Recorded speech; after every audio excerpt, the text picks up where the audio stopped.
خلافت و ملوکیت سید ابوالعلا مودودی رحمہ اللہ، ادارہ ترجمان القرآن، لاہور۔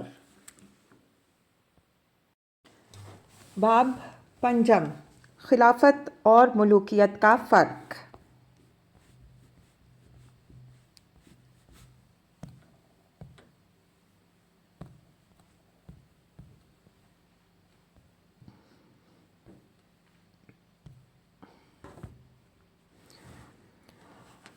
دولت بنی مروان میں اس کے بعد مروان اور اس کی اولاد کا دور حکومت آیا، اور اس میں دین سے سیاست کی آزادی بلکہ سیاست پر دین کے احکام و حدود کی قربانی انتہا کو پہنچ گئی۔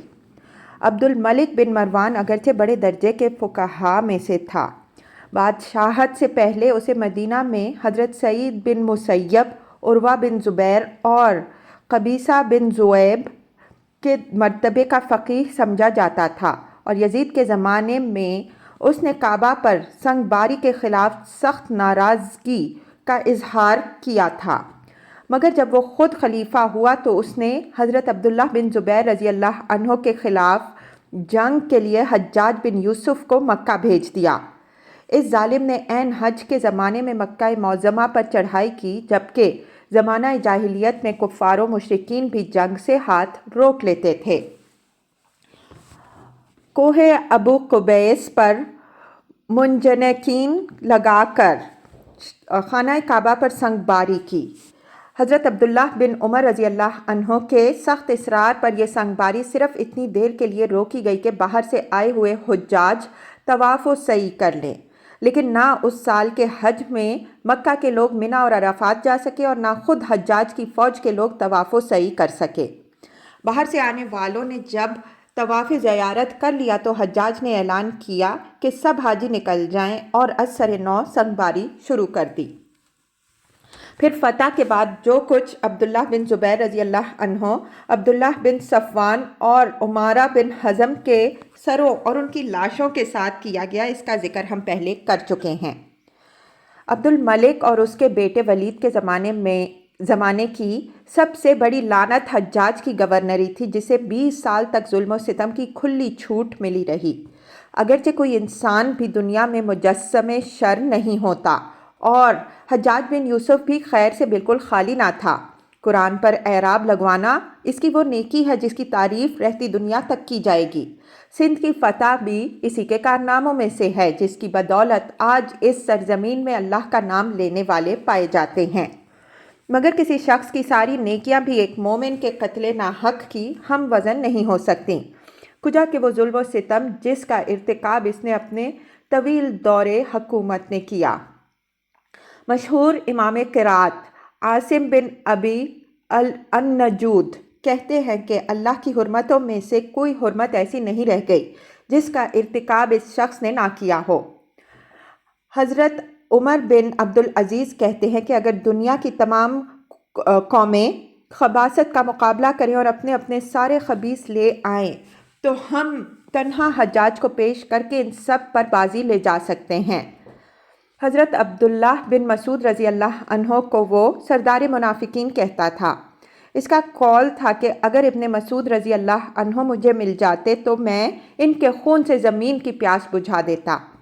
اس نے اعلان کیا تھا کہ ابن مسعود رضی اللہ عنہ کی قرات پر کوئی شخص قرآن پڑھے گا تو میں اس کی گردن مار دوں گا، اور مصحف میں سے اس قرات کو اگر سور کی ہڈی سے بھی چھیلنا پڑے تو چھیل دوں گا۔ اس نے حضرت انس بن مالک رضی اللہ عنہ اور حضرت سہل بن سعد ساعدی رضی اللہ عنہ جیسے بزرگوں کو گالیاں دیں اور ان کی گردنوں پر مہریں لگائیں۔ اس نے حضرت عبداللہ بن عمر رضی اللہ عنہ کو قتل کی دھمکی دی۔ وہ اعلانیہ کہتا تھا کہ اگر میں لوگوں کو مسجد کے ایک دروازے سے نکلنے کا حکم دوں اور وہ دوسرے دروازے سے نکلیں تو میرے لیے ان کا خون حلال ہو جائے گا۔ اس کے زمانے میں جو لوگ قید کی حالت میں کسی عدالتی فیصلے کے بغیر قتل کیے گئے، صرف ان کی تعداد 1,20,000 بتائی جاتی ہے۔ جب وہ مرا ہے تو اس کے قید خانوں میں 80,000 بے قصور انسان کسی مقدمہ اور کسی عدالتی فیصلے کے بغیر سڑ رہے تھے، اور یہ ظالم گورنر تھا جس کے حق میں عبد الملک نے اپنی اولاد کو مرتے وقت وصیت کی کہ حجاج بن یوسف کا ہمیشہ لحاظ کرتے رہنا، کیونکہ وہی ہے جس نے ہمارے لیے سلطنت ہموار کی، دشمنوں کو مغلوب کیا اور ہمارے خلاف اٹھنے والوں کو برباد کر دیا۔ یہ وصیت اس ذہنیت کی پوری نمائندگی کرتی ہے جس کے ساتھ یہ لوگ حکومت کر رہے تھے۔ ان کی نگاہ میں اصل اہمیت ان کے اپنے اقتدار کی تھی۔ اس کا قیام و استحکام جس ذریعے سے بھی ہو ان کے نزدیک مستحسن تھا، قطع نظر اس سے کہ شریعت کی تمام حدیں اس کی خاطر توڑ ڈالی جائیں۔ یہ ظلم و ستم اس حد کو پہنچ گیا تھا کہ ولید بن عبد الملک کے زمانے میں ایک مرتبہ حضرت عمر بن عبدالعزیز چیخ اٹھے۔ عراق میں حجاج، شام میں ولید، مصر میں قروح بن شریک، مدینہ میں عثمان بن حیان، مکہ میں خالد بن عبداللہ القصری، خداوند تیری دنیا ظلم سے بھر گئی ہے، اب لوگوں کو راحت دے۔ سیاسی ظلم کے علاوہ یہ لوگ عام دینی معاملات میں بھی بڑی حد تک انحراف پسند ہو گئے تھے۔ نمازوں میں غیر معمولی تاخیر ان کا معمول تھا۔ جمعہ کا پہلا خطبہ بیٹھ کر دیتے تھے۔ عیدین کی نماز سے پہلے خطبہ دینے کا طریقہ مروان نے اختیار کیا اور اس کے خاندان کے لیے یہ مستقل سنت بن گئی۔ عمر بن عبدالعزیز کا مبارک دور۔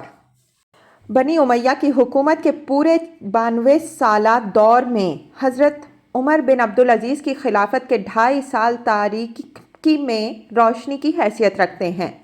ان کی زندگی کا رخ جس واقعے نے بدلا وہ یہ تھا کہ سن 93 ہجری میں جبکہ وہ مدینہ کے گورنر تھے، ولید بن عبد الملک کے حکم سے حضرت عبداللہ بن زبیر رضی اللہ عنہ کے صاحبزادے خبیب کو 50 کوڑے لگوائے گئے۔ پھر سردی کے موسم میں ان کے سر پر ٹھنڈا پانی کی مشک چھوڑ دی گئی۔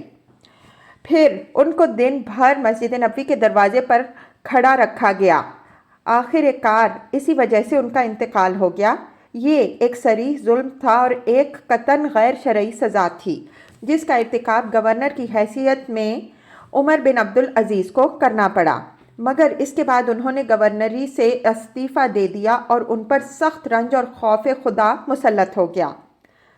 سن 99 ہجری میں جب سلیمان بن عبد الملک کی خفیہ وصیت کی بنا پر وہ خلیفہ بنائے گئے تو انہوں نے پھر ایک مرتبہ دنیا کے سامنے خلافت اور بادشاہی کا فرق نمایاں کر کے رکھ دیا۔ بیعت کی پہلی تقریر جو انہوں نے کی اس کے الفاظ یہ ہیں: میں اس حکومت کی آزمائش میں ڈال دیا گیا ہوں بغیر اس کے کہ میں نے اسے طلب کیا ہوتا یا مجھ سے اس معاملہ میں رائے لی گئی ہوتی یا مسلمانوں سے مشورہ لیا گیا ہوتا۔ تمہاری گردنوں میں میری بیعت کا جو کلاوہ ہے اسے میں اتارے دیتا ہوں۔ اب تم لوگ خود جسے چاہو اپنے معاملے کا سربراہ بنا لو۔ مجمع نے بیک آواز کہا کہ ہم آپ کو پسند کرتے ہیں، آپ کی حکومت پر ہم سب راضی ہیں۔ تب انہوں نے خلافت قبول کی اور فرمایا: در حقیقت اس امت میں کوئی اختلاف اپنے رب اور اپنے نبی اور اپنے دین کی کتاب کے بارے میں نہیں ہے، بلکہ دینار و درہم کے معاملے میں ہے۔ خدا کی قسم میں کسی کو نہ باطل طریقے سے دوں گا نہ کسی کا جائز حق روکوں گا۔ لوگوں، جو اللہ کی اطاعت کرے گا اس کی اطاعت واجب ہے اور جو اللہ کی اطاعت نہ کرے اس کے لیے کوئی اطاعت نہیں۔ جب تک میں اللہ کا مطیع رہوں میری اطاعت کرو، اور جب میں اللہ کا نافرمان ہو جاؤں تو میری اطاعت ہرگز تم پر لازم نہیں ہے۔ اس کے بعد انہوں نے یک لخت وہ تمام شاہانہ طور طریقے ختم کر دیے جو ان کے آباء و اجداد نے اختیار کر رکھے تھے، اور وہ طرز زندگی اختیار کیا جو خلفائے راشدین کے طرز سے مشابہ تھا۔ پھر وہ تمام جائیدادیں واپس کیں جو خود ان کو ناجائز طریقے سے وراثت میں ملی تھیں، حتیٰ کہ اپنی بیوی کے زیورات اور جواہر وغیرہ بھی بیت المال میں داخل کر دیے اور 40,000 دینار سالانہ کی جائیداد میں سے صرف 400 دینار سالانہ کی جائیداد اپنے پاس رہنے دی جو جائز طور پر ان کی ملکیت تھی۔ اس طرح سب سے پہلے خود اپنا حساب خدا اور امت سے صاف کرنے کے بعد انہوں نے اعلان کیا کہ شاہی خاندان اور اس کے امراء میں سے جس کے خلاف بھی کسی کا دعویٰ ہو وہ اپنی شکایت پیش کرے، اور جس نے بھی ثابت کر دیا کہ کوئی چیز اس سے غصب کی گئی تھی اس کا حق اسے واپس دلوایا۔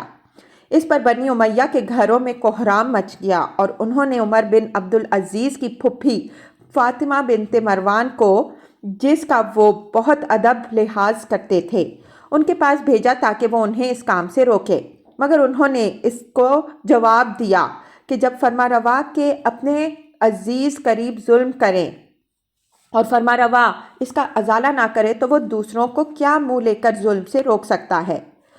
اس نے کہا، تمہارے خاندان کے لوگ تمہیں متنبہ کرتے ہیں کہ اس روش کا تمہیں سخت خمیازہ بھگتنا پڑے گا۔ انہوں نے جواب دیا، قیامت کے خوف سے بڑھ کر اگر مجھے کسی چیز کا خوف ہو تو میں دعا کرتا ہوں کہ مجھے اس چیز سے امن نصیب نہ ہو۔ آخر کار وہ مایوس ہو کر پلٹی اور اس نے اپنے کنبے کے لوگوں سے کہا، یہ سب تمہارا اپنا کیا دھرا ہے، تم عمر بن عبدالعزیز کے خاندان کی لڑکی بیاہ لائے۔ آخر کار لڑکا اپنے نانا پر چلا گیا۔ واضح رہے کہ حضرت عمر بن عبدالعزیز رضی اللہ عنہ کی والدہ حضرت عمر رضی اللہ عنہ کی پوتی تھیں۔ ان کے احساس ذمہ داری کا یہ حال تھا کہ اپنے پیشرو سلیمان بن عبد الملک کو دفن کر کے جب پلٹے تو بڑے غمگین دکھائی دے رہے تھے۔ لوگوں کو حیرت ہوئی کہ بادشاہی ملنے پر خوش ہونے کے بجائے الٹے رنجیدہ ہیں۔ پوچھا گیا کہ اس رنج و غم کا سبب کیا ہے؟ فرمایا، مشرق سے مغرب تک پھیلی ہوئی اس امت محمد صلی اللہ علیہ وآلہ وسلم کا ایک شخص بھی ایسا نہیں ہے جس کا حق اس کی طلب کے بغیر مجھے ادا کرنا نہ ہو۔ ان کی بیوی کا بیان ہے کہ میں ان کے کمرے میں گئی تو دیکھا کہ جان نماز پر بیٹھے رو رہے ہیں۔ میں نے پوچھا، آپ کو کیا ہوا؟ انہوں نے جواب دیا کہ میں نے امت محمد صلی اللہ علیہ وآلہ وسلم کے معاملات اپنے سر لے لیے۔ سوچتا ہوں کہ کوئی بھوکا فقیر ہے، کوئی بے کس مریض ہے، کوئی مظلوم مقہور ہے، کوئی غریب قیدی ہے، کوئی بوڑھا ضعیف ہے، کوئی عیالدار مفلس ہے۔ غرض ملک کے ہر گوشے میں اس طرح کے لوگ پھیلے ہوئے ہیں۔ میں جانتا ہوں کہ میرا رب قیامت کے روز مجھ سے پوچھے گا کہ میں نے ان کے لیے کیا کیا، اور محمد صلی اللہ علیہ وآلہ وسلم اس وقت میرے مقابلے میں مستغیث ہوں گے۔ ڈرتا ہوں کہ کہیں مقدمہ میرے خلاف نہ ثابت ہو جائے، اس لیے اپنے آپ پر ترس کھا کر رو رہا ہوں۔ انہوں نے ظالم گورنروں اور عاملوں کو ہٹا کر ان کی جگہ اچھے حاکم مقرر کیے۔ وہ تمام ناجائز ٹیکس موقوف کیے جو بنی امیہ کے عہد میں وصول کیے جانے لگے تھے۔ مسلمان ہو جانے والوں پر جزیہ لگانے کا طریقہ بند کیا اور اپنے حکام کو سخت تاکیدی احکام بھیجے کہ کسی مسلمان یا ذمی کو قانون کے خلاف کوڑے نہ لگائے جائیں اور کسی کو قتل یا ہاتھ کاٹنے کی سزا مجھ سے پوچھے بغیر نہ دی جائے۔ ان کے آخر عہد میں خارجیوں کے ایک گروہ نے ان کے خلاف علم بغاوت بلند کر دیا۔ انہوں نے اس گروہ کے سردار کو لکھا کہ خون خرابے سے کیا حاصل ہے، آ کر مجھ سے بحث کر لو، تم حق پر ہوگے تو میں مان لوں گا، میں حق پر ہوا تو تم مان لینا۔ خارجی سردار نے یہ بات تسلیم کر لی اور 2 آدمی بحث کے لیے بھیج دیے۔ ان دونوں نے کہا کہ ہم مانتے ہیں کہ آپ کا طریقہ آپ کے اہل خاندان سے مختلف ہے اور ان کے اعمال کو آپ مظالم سے تعبیر کرتے ہیں، مگر کیا یہ بات ہے کہ جب وہ ضلالت پر تھے تو آپ ان پر لعنت نہیں کرتے تھے؟ حضرت عمر بن عبدالعزیز نے جواب دیا، کیا میں ان کی مذمت کے لیے یہ کافی نہیں ہے کہ میں ان کے اعمال کو مظالم کہتا ہوں؟ اس کے بعد آخر لعنت کرنا ہی کیوں ضروری ہے؟ تم نے فرعون پر کتنی مرتبہ لعنت کی ہے؟ اس طرح حضرت عمر بن عبدالعزیز خارجیوں کی ایک ایک بات کا مثبت جواب دیتے چلے گئے۔ آخر ان میں سے ایک نے کہا، کیا ایک عادل آدمی یہ گوارا کر سکتا ہے کہ اس کا جانشین ایک ظالم ہو؟ انہوں نے کہا، نہیں۔ اس نے کہا، کیا آپ اپنے بعد یزید بن عبد الملک کے حوالے یہ خلافت کر جائیں گے در حالانکہ آپ جانتے ہیں کہ وہ حق پر قائم نہ رہے گا؟ انہوں نے کہا کہ اس کے لیے تو میرا پیش رو سلیمان بن عبد الملک پہلے ہی میرے بعد ولی عہدی کی بیعت لے چکا ہے، اب میں کیا کر سکتا ہوں؟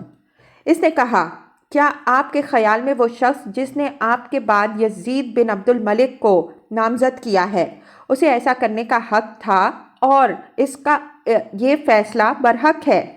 اس پر عمر بن عبد العزیز لاجواب ہو گئے اور مجلس برخاست ہونے کے بعد بار بار کہتے رہے کہ یزید کے معائنہ نے مجھے مار ڈالا۔ اس حجت کا میرے پاس کوئی جواب نہیں، خدا مجھے معاف کرے۔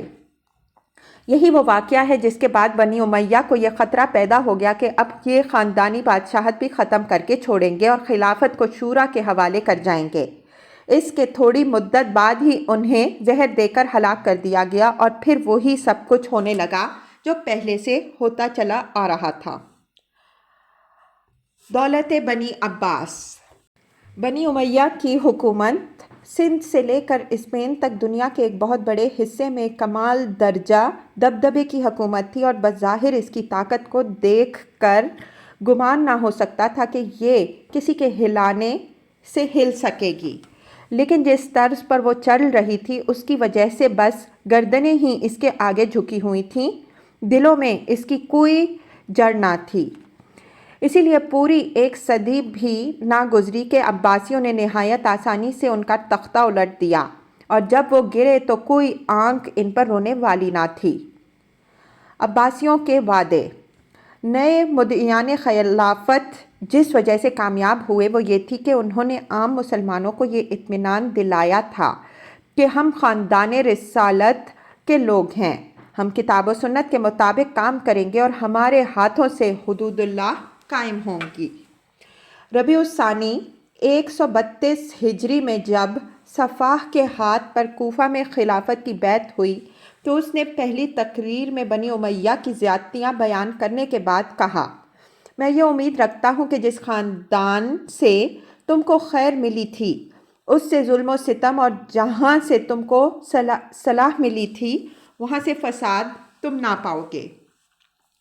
صفاح کے بعد اٹھ کر اس کے چچا داؤد بن علی نے لوگوں کو یقین دلایا کہ ہم اس لیے نہیں نکلے ہیں کہ اپنے لیے سیم و زر جمع کریں یا محلات بنوائیں اور ان میں نہریں کھود لائیں، بلکہ ہمیں جس چیز نے نکالا ہے وہ یہ ہے کہ ہمارا حق چھین لیا گیا تھا اور ہمارے بنی آل ابی طالب پر ظلم کیا جا رہا تھا، اور بنی امیہ تمہارے درمیان برے طریقوں پر چل رہے تھے۔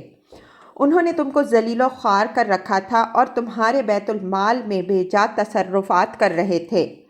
اب ہم پر تمہارے لیے اللہ اور اس کے رسول صلی اللہ علیہ وآلہ وسلم اور حضرت عباس رضی اللہ عنہ کا ذمہ ہے کہ ہم تمہارے درمیان اللہ کی کتاب اور رسول اللہ صلی اللہ علیہ وآلہ وسلم کی سیرت کے مطابق حکومت کریں گے۔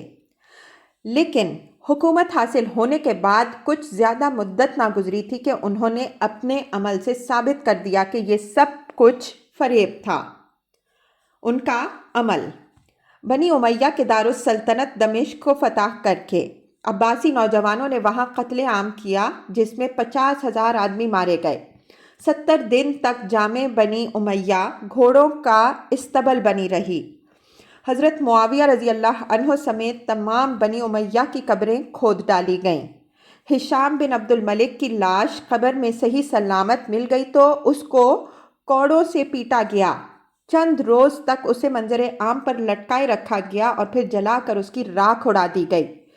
بنی امیہ کا بچہ بچہ قتل کیا گیا اور ان کی تڑپتی ہوئی لاشوں پر فرش بچھا کر کھانا کھایا گیا۔ بصرے میں بنی امیہ کو قتل کر کے ان کی لاشیں ٹانگوں سے پکڑ کر کھینچی گئیں اور انہیں سڑکوں پر ڈال دیا گیا جہاں کتے انہیں بھنبھوڑتے رہے۔ یہی کچھ مکہ اور مدینہ میں بھی ان کے ساتھ کیا گیا۔ صفاح کے خلاف موصل میں بغاوت ہوئی تو اس نے اپنے بھائی یحییٰ کو اس کی سرکوبی کے لیے بھیجا۔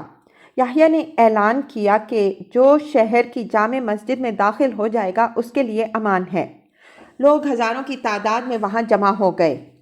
پھر مسجد کے دروازوں پر پہرا لگا کر ان امان یافتہ پناہ گزینوں کا قتل عام کیا گیا اور 11,000 آدمی مار ڈالے گئے۔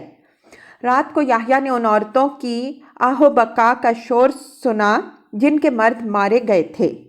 اس نے حکم دیا کہ کل عورتوں اور بچوں کی باری ہے۔ اس طرح 3 دن موصل میں قتل و غارت کا بازار گرم رہا، جس میں عورت مرد بچہ بوڑھا کوئی معاف نہ کیا گیا۔ یحییٰ کی فوج میں 4000 ارزنگی تھے۔ وہ موصل کی عورتوں پر ٹوٹ پڑے اور زنا بالجبر کا طوفان برپا کر دیا۔ ایک عورت نے یحییٰ کے گھوڑے کی لگام پکڑ کر اسے شرم دلائی، تم بنی ہاشم میں سے ہو اور رسول اللہ صلی اللہ علیہ وآلہ وسلم کے چچا کی اولاد ہو، تمہیں شرم نہیں آتی کہ تمہارے زنگی سپاہی عرب مسلمان عورتوں کی ابرو ریزی کرتے پھر رہے ہیں۔ یحییٰ کو غیرت آ گئی، اس نے اپنی فوج کے زنگی سپاہیوں کو تنخواہوں اور انعامات کا لالچ دے کر جمع کیا اور سب کو قتل کرا دیا۔ یزید بن عمر بن حبیرہ کو سفاح نے اپنے ہاتھوں سے امان نامہ لکھ کر دیا اور پھر عہد و پیمان کی صریح خلاف ورزی کر کے اسے قتل کرا دیا۔ خراساں کے مشہور فقیہ ابراہیم بن میمون الصاغع نے عباسیوں کے اس وعدے پر کہ وہ کتاب و سنت کے مطابق حدود اللہ قائم کریں گے بھروسہ کر کے ان کی دعوت کے لیے سرگرمی کے ساتھ کام کیا تھا، اور انقلاب کی کامیابی تک وہ ابو مسلم خراسانی کے دستے راست بنے رہے تھے۔ مگر کامیابی کے بعد جب انہوں نے ابو مسلم سے حدود اللہ کے قیام کا مطالبہ کیا اور کتاب و سنت کے خلاف کام کرنے پر ٹوکا تو ابو مسلم نے ان کو سزائے موت دی۔ منصور کے زمانے میں عباسیوں نے اس دعوے کی کلی بھی کھول دی کہ وہ آل ابی طالب پر بنو امیہ کے مظالم کا بدلہ لینے اٹھے تھے۔ جس زمانے میں محمد بن عبداللہ نفس زکیہ اور اس کے بھائی ابراہیم روح پوش تھے اور منصور ان کی تلاش میں سرگرم تھا، اس نے ان کے پورے خاندان اور ان کے رشتہ داروں کو صرف اس قصور میں گرفتار کر لیا کہ وہ ان کا پتہ نہیں دے رہے تھے۔ ان کی ساری جائیداد ضبط کر کے نیلام کر دی، ان کو بیڑیوں اور توق کو زنجیر میں مقید کر کے مدینہ سے عراق لے جایا گیا۔ جیل میں ان پر سخت مظالم کیے گئے۔ محمد بن ابراہیم بن الحسن کو دیوار میں زندہ چنوا دیا گیا۔ ابراہیم بن عبداللہ کے خسر کو ننگا کر کے 150 کوڑے لگائے گئے، پھر قتل کر کے ان کا سر خراساں میں گشت کرایا گیا اور چند آدمی اس کے ساتھ عوام کے سامنے یہ شہادت دیتے پھر رہے تھے کہ یہ نفس زکیہ کا سر ہے۔ کچھ مدت بعد جب نفس زکیہ مدینہ میں شہید ہوئے تو ان کا سر کاٹ کر شہر شہر پھرایا گیا اور ان کی اور ان کے ساتھیوں کی لاشیں 3 دن تک مدینہ میں برسر عام لٹکائی گئیں، پھر کوہ شلاق کے قریب انہیں مقابر یہود میں پھینک دیا گیا۔ ان واقعات نے ابتدا ہی میں یہ ظاہر کر دیا کہ بنی امیہ کی طرح بنی عباس کی سیاست بھی دین سے آزاد ہے اور سیاسی اغراض کے لیے خدا کی قائم کی ہوئی حدوں کو پھاند جانے میں جس طرح انہیں باک نہ تھا انہیں بھی نہیں ہے۔ ان کے ہاتھوں جو انقلاب ہوا اس سے صرف حکمران ہی بدلے، طرز حکومت نہ بدلا۔ انہوں نے اموی دور کی کسی ایک خرابی کو بھی دور نہ کیا بلکہ ان تمام تغیرات کو جوں کا توں برقرار رکھا جو خلافت راشدہ کے بعد ملوکیت کے آ جانے سے اسلامی ریاست کے نظام میں رونما ہوئے تھے۔ بادشاہی کا طرز وہی رہا جو بنی امیہ نے اختیار کیا تھا، فرق صرف یہ ہوا کہ بنی امیہ کے لیے قسطنطنیہ کے قیصر نمونے تھے تو عباسی خلفاء کے لیے ایران کے کسریٰ۔ شورا کا نظام بھی اسی طرح معطل رہا اور اس سے وہی نتائج رونما ہوتے رہے جن کی طرف ہم پہلے اشارہ کر چکے ہیں۔ بیت المال کے معاملہ میں بھی ان کا طرز عمل امویوں سے مختلف نہ تھا، نہ اس کی آمدنی کے معاملہ میں شریعت کے احکام و قواعد کی پابندی کی جاتی تھی، نہ خرچ کے معاملہ میں۔ بیت المال امت کا نہیں بادشاہ کا خزانہ تھا جس کی آمد و خرچ کے معاملہ میں کسی کو محاسبہ کا حق نہ تھا۔ عدلیہ پر خلیفہ اور اس کے قصر اور امراء اور متوسلین کا دباؤ بھی ویسا ہی رہا جیسے بنی امیہ کے عہد میں تھا۔ خلیفہ مہدی کے زمانے میں اس کے ایک قائد اور ایک تاجر کا مقدمہ قاضی عبید اللہ بن حسن کی عدالت میں پیش ہوا۔ خلیفہ نے قاضی صاحب کو لکھ بھیجا کہ اس مقدمے کا فیصلہ میرے قائد کے حق میں کیا جائے۔ قاضی صاحب نے اس حکم کی اطاعت نہ کی اور معزول کر دیے گئے۔ ہارون الرشید کے عہد میں قاضی حفص بن غیاث نے خلیفہ کی بیگم زبیدہ کے ایک آدمی کے خلاف فیصلہ کیا اور انہیں بھی عہدے سے ہٹنا پڑا۔ شعوبی تحریک اور زندقہ، نسلی قبائلی اور وطنی عصبیتیں جو بنی امیہ نے بھڑکائی تھیں بنی عباس کے عہد میں وہ پہلے سے بھی زیادہ شدید تر ہو گئیں۔ اول تو عباسی دعوت کی بنیاد ہی ایک خاندان کے مقابلے میں دوسرے خاندان کے نسلی استحقاق پر تھی، مگر اپنی کامیابی کے لیے انہوں نے ایک طرف عرب قبائل کو ایک دوسرے کے خلاف لڑانے اور دوسری طرف اجمیوں کو عربیوں کے خلاف بھڑکا کر استعمال کرنے کی پالیسی اختیار کی۔ عباسی دعوت کے امام ابراہیم بن محمد بن علی بن عبداللہ بن عباس نے ابو مسلم خراسانی کو خراسان کے کام کا سربراہ مقرر کرتے ہوئے جو ہدایات بھیجی تھیں ان میں سے ایک یہ تھی کہ عربوں کو یمانی اور مصری کے جو اختلافات موجود ہیں ان سے فائدہ اٹھا کر یمنیوں کو مزریوں سے خوب لڑاؤ، اور دوسری ہدایت یہ تھی کہ اگر ممکن ہو تو ایک زبان بھی عربی بولنے والی باقی نہ چھوڑو، اور 5 بالشت یا اس سے زیادہ کا کوئی عرب لڑکا جس کے متعلق تمہیں ذرا بھی شبہ ہو اسے قتل کر ڈالو۔ اس طرز عمل کا نتیجہ یہ ہوا کہ بنی امیہ کے دور میں ان کے عربی تعصب کی وجہ سے اجمی قوم پرستی شعوبیت کی جو آگ اندر ہی اندر سلگ رہی تھی بنی عباس کے دور میں وہ پوری قوت کے ساتھ بھڑک اٹھی، اور اس نے صرف عربی عصبیت ہی کے خلاف نہیں بلکہ خود اسلام کے خلاف بھی زندقے کا ایک محاذ کھڑا کر دیا۔ اہل عجم میں نسلی فخر و غرور کا جذبہ پہلے ہی موجود تھا، خصوصاً عربوں کو تو وہ اپنے مقابلے میں نہایت حقیر سمجھتے تھے۔ اسلامی فتوحات کے دور میں جب وہ ریگستان عرب کے شتربانوں سے مغلوب ہوئے تو اول انہیں اپنی ذلت کا سخت احساس ہوا، مگر اسلام کے اصول انصاف و مساوات اور صحابہ و تابعین رضی اللہ عنہم اجمعین اور علماء و فقہا رحمہم اللہ کہ دیندارانہ طرز عمل نے نہ صرف یہ کہ ان کے اس زخم پر مرہم رکھ دیا بلکہ انہیں عالمگیر امت مسلمہ کے اندر کامل معاشرتی مساوات کے ساتھ جذب کرنا شروع کر دیا۔ اس کی پشت پر اگر حکومت کی انتظامی پالیسی بھی انہی اصولوں کے مطابق ہوتی تو کبھی کسی غیر عرب قوم کے اندر اپنی علیحدگی کا احساس اور قوم پرستی کا جذبہ پیدا نہ ہو سکتا۔ لیکن پہلے بنی امیہ کی سخت عربی عصبیت نے، جس کا ذکر ہم کر چکے ہیں، ان کے ساتھ ذلت کا برتاؤ کر کے ان میں جوابی تعصب پیدا کیا، اور پھر عباسیوں نے اپنی سیاسی اغراض کے لیے استعمال کر کے ابھرنے اور چھا جانے کا موقع دے دیا۔ اہل عجم نے اسی امید پر عباسی دعوت کا ساتھ دیا تھا کہ ہماری تلواروں کے بل پر جب نئی سلطنت قائم ہوگی تو اس پر ہم چھائے رہیں گے اور عربی اقتدار کا خاتمہ کر دیں گے۔ ان کی یہ توقع ٹھیک تھی اور وہ پوری ہوئی۔ الجاحظ کہتا ہے کہ دولت عباسیہ ایک خراسانی حکومت بن کر رہ گئی۔ منصور کے زمانہ خلافت میں سپہ سالاری اور گورنری کے اکثر و بیشتر مناصب پر اجمی مقرر کیے گئے اور عربوں کی بالادستی ختم ہو کر رہ گئی۔ الجہاشری نے تاریخ الوزراء میں منصور کے عمال کی جو تفصیلات دی ہیں ان میں سب اجمی ہی اجمی نظر آتے ہیں۔ ان اجمیوں نے سیاسی قوت حاصل کر کے شعوبیت کی تحریک زور و شور سے اٹھائی جو اپنی حقیقت کے اعتبار سے محض قوم پرستانہ تحریک ہی نہ تھی بلکہ اپنے جلووں میں زندقہ اور الحاد اور اباحیت کے جراثیم بھی ساتھ لے کر آئی تھی۔